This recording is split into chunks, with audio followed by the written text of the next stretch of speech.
RDBMS na ginagamit. Pero ang gagamitin natin ngayon ay yung ating PostgreSQL. So bakit po ito? Dahil meron siyang extension na PostGIS. No? May capacity siya, capability na i-save yung mga geospatial data. Okay? So para makapag-install kayo ng PostGIS, pero meron na po yata binigay sa inyong installer, no? In case na mabagal yung internet. Pero, ipapakita ko na lang kung paano mag-download ng installer para kapag gusto nyo mag-upgrade, kapag meron na kayong internet connection, no? Dito sa ating Google, i-type nyo lang yung EDB.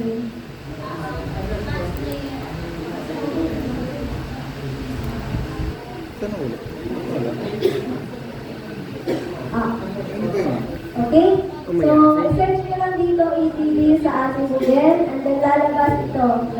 Enterprise DB. So, ang gagawin nyo lang, i-click nyo lang yung download PostgreSQL. So, lalabas na itong ating PostgreSQL. So, meron siyang iba't ibang version, no? So, ang binigay namin sa inyo ay 16.6. So, ito po siya. Kung ano yung OS na ginagamit nyo, kung naka-Linux kayo, so, meron pa Mac OS and then Windows, no?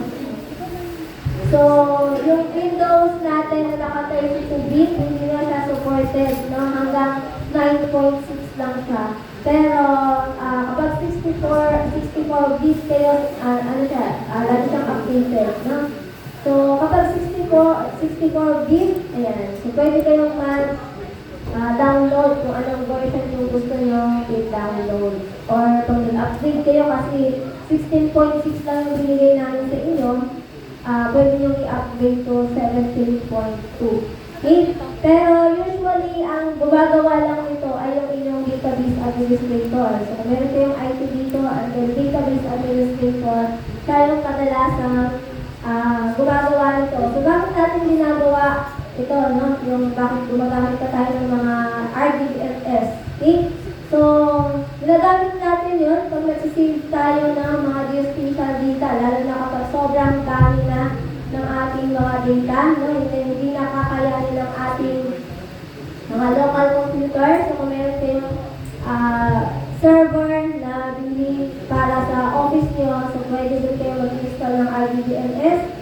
And isa pang kagandahan doon is pwede kayong mag-edit ng sabay. Diba sa ginagawa natin simula basic, nag-edit kayo lang sa inyo lang, sa inyong mga laptop lang, sarili nyo. Nakasave lang kasi yun sa local natin yung mga data. Pero kapag meron tayong nakasave na data sa server, sa mga RDBMS, pwede tayong mag-connect kahit ilan kayo na mag-connect doon, pwede at sabay-sabay kayong mag-work.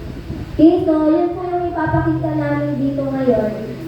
Pero sabi ko nga, hindi natin kakayanin yun ngayong araw. So mag-install lang muna tayo para bukas ng umaga, tuloy-tuloy na po tayo. Okay, so punta po tayo dun sa ating installer, binigay namin sa inyo. No? So dito siya sa asan ba yun? Ay, wala ako.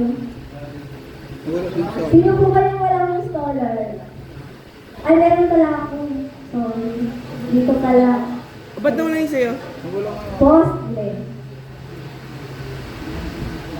Yung 16, ay, yung 12 na lang yung gagamitin ko. Kasi meron na naka-install ako dito sa aking PC na 16, no? So, mag-install ako kung pare ng 12.22 na version. Okay? So, sa inyo, PostgreSQL-16.6 yata yung nakalagay sa inyo. Tama po ba? Apa. Pakitaas po ng... Ay, wala po ba? 16.2. Pakitaas po ng red card sa walang installer. 16.2. 16.2, ayun. So, yun po yung binigay namin sa inyo. So, meron tayong dalawa na walang installer. Sino pa po? Nabura yun sa'yo. Ba't yun walang makakoy? Naantay ba yun? Makabay ba yun? Pwede. 16.2.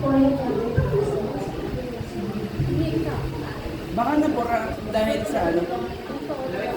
Sa antivirus. Tapos, install na lang.